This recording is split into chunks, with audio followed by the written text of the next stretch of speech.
Welcome back to Andersen Acres. We're out here with Shadowfax again because today I wanted to talk about using hay cubes or hay pellets or even haylage as fodder for your miniature horse. Now, these are whole replacement feeds, so they can take the place of hay. If you are feeding hay cubes, you can feed either no hay or a reduced amount of hay, depending on how much of the cubes you're feeding. The same goes for haylage and the hay pellets. Now, I'm not talking about horse feed. Horse feed is kind of a supplement. I'm actually talking about forage supplements here. So, hay pellets, hay cubes, and haylage. So, these are more expensive than feeding hay. So, most miniature horse owners are not going to want to use them simply because they are so much more expensive. However, there are some situations that may warrant using these different types of forage, at least in part. So you don't necessarily have to choose between feeding hay pellets and regular hay. You can do a combination. But for some people, these work out really well. For example, if you are showing horses, you're showing your miniature horses, you might find them convenient and really easy for your horse to digest, especially if you're on the move.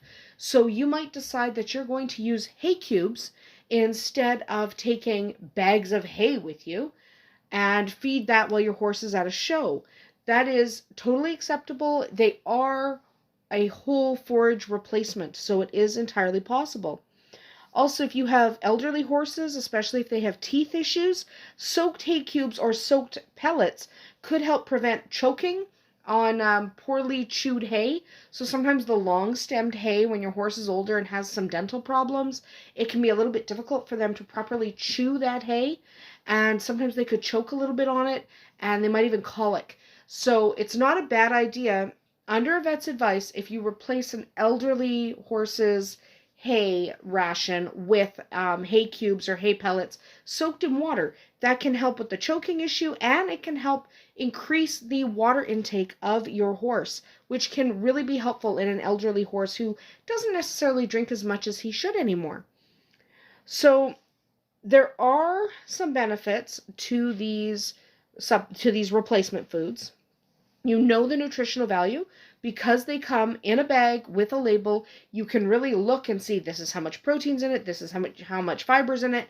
You can get a really good idea of exactly what it is your horse is eating.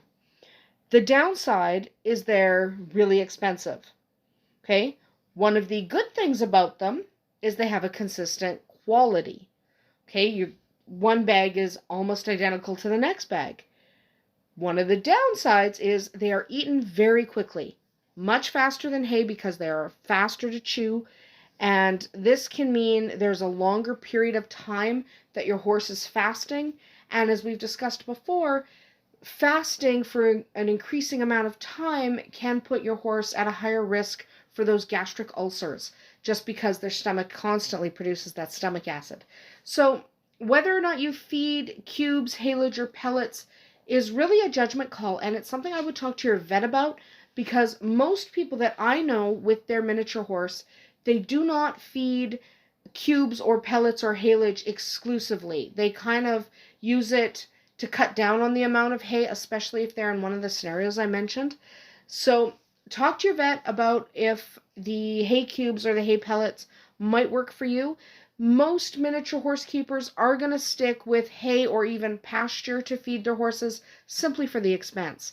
So it's a thing to consider. You don't necessarily have to use them at all. You don't have to use these substitutes at all. There's no need for hay cubes if your horse doesn't have a specific need, but you might want to experiment just because, it's nice to see exactly what your horse is consuming, and these products come with labels. So give them a try, talk to your vet if you're at all concerned, but just know that they are an option for people who want to avail themselves of that option. So that is about it for us here today at Andersen Acres. We'll see you tomorrow.